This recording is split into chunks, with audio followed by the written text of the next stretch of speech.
Hello friends, welcome to my channel Jai Mata दी। इस video में आज मैं आपके साथ शेयर कर रही हूँ काल भैरव अष्टमी की बहुत ही सरल पूजा विधि। तो फ्रेंड्स, आप लोग वीडियो में अंत तक बने रहिएगा, वीडियो को कहीं भी स्किप मत कीजिएगा। कालाष्टमी का पर्व मार्गशीर्ष महीने के कृष्ण पक्ष की अष्टमी को मनाया जाता है। इस दिन भैरव बाबा की पूजा की जाती है। तो इसके लिए सबसे पहले हमें चौकी बिछा लेनी है या फिर पाटा लेना है। उस पर आप पीला या सफेद कपड़ा बिछा लें। उसके बाद हमने भगवान को फूलों का आसन दिया है।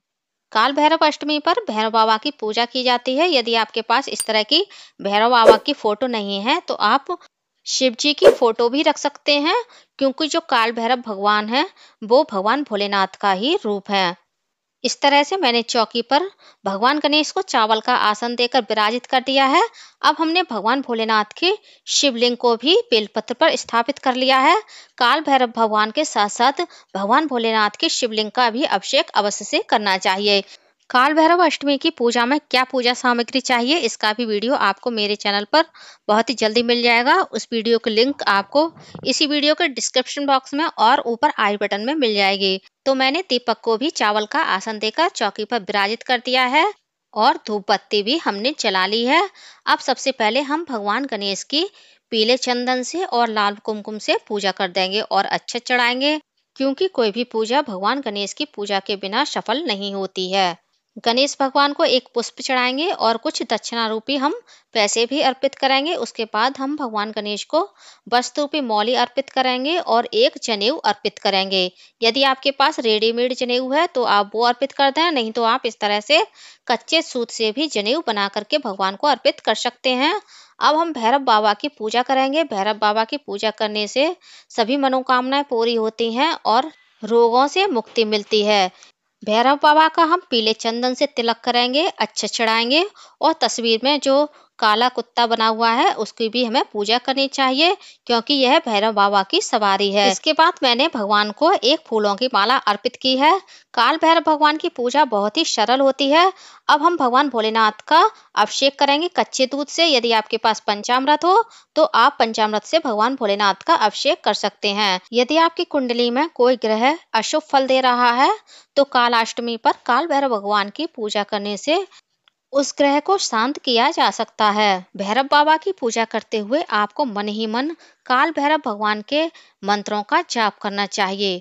ओम काल भैरवाय नमः, ओम काल भैरवाय नमः। इस मंत्र से आप सारी पूजा कर सकते हैं। भगवान को सबसे पहले हमने पीला चंदन से तिलक किया है, अच्छा चढ़ाए हैं।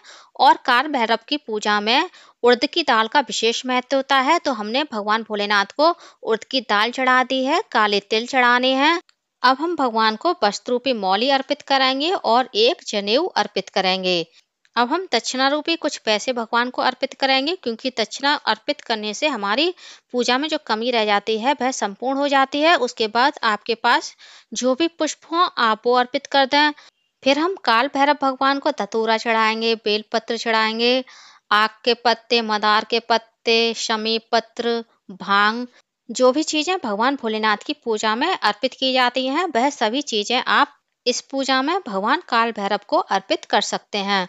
इस दिन आप काले कुत्ते को भोजन अवश्य से करवाएं। ऐसा माना जाता है कि इस दिन काल भैरव भगवान काले कुत्तों को भोजन कराने से बहुत ही ज्यादा प्रसन्न होते हैं। अब हम भैरव बाबा का भोग लगाएंगे। काल भैरव अष्टमी पर भैरव बाबा का जलेबी का, गुड़ का और काली उड़द की दाल की खिचड़ी का विशेष रूप से भोग लगाया जाता है। इसमें आप उड़द की दाल के बड़े का भी भोग लगा सकते हैं। यदि आप उड़द की दाल के बड़े नहीं बना पा रहे हैं तो आप केवल उड़द की दाल भी भगवान को भोग के रूप में अर्पित कर सकते हैं। तो इस तरह से मैंने भगवान को भोग लगा दिया है और मैंने दीपक का भी पूजन कर दिया है। अब हम भैरव बाबा को कुछ दक्षिणा रूपी पैसे अर्पित कर देंगे। उसके बाद मैंने उड़द की दाल के बड़े नहीं बनाए हैं, तो मैं उड़द की दाल भगवान को भोग के रूप में अर्पित कर रही हूँ और मैंने काले तिल भी भैरव बाबा को अर्पित कर दिए हैं। काल अष्टमी की पूजा में दीपदान अवश्य से किया जाता है। आप 5, 7, 21, 51, 108 इस प्रकार से अपनी इच्छानुसार दीपदान कर सकते हैं। मैंने यहाँ पे 5 दीपक का दीपदान किया है और ये दीपक आपको सरसों के तेल के ही बनाने हैं, क्योंकि काल भैरव भगवान की पूजा में सरसों के तेल का विशेष महत्व होता है। और ये दीपक हमको खाली नहीं जलाने हैं, दीपदान कभी भी खाली नहीं किया जाता है।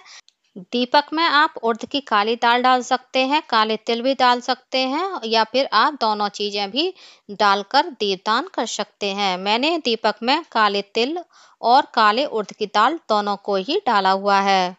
अब हम सभी दीपक को चावल का आसन देंगे। उसके बाद इस पर हम दीपक को विराजित करेंगे।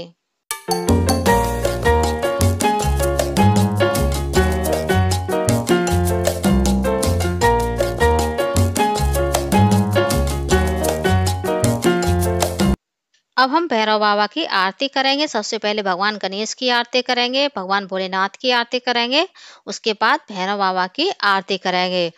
इस दिन आपको भैरव चालीसा पढ़ना चाहिए, भैरव बाबा के मंत्रों का जाप करना चाहिए। तो फ्रेंड्स, आप लोगों को काल भैरव अष्टमी पर भैरव बाबा की पूजा किस प्रकार से करनी है, इस टॉपिक पर मेरा यह छोटा सा वीडियो आप लोगों को कैसा लगा कमेंट करके जरूर बताइएगा। और यदि आप मेरे चैनल पूनम की आस्था पर पहली बार आए हैं तो प्लीज चैनल को सब्सक्राइब कर लीजिए।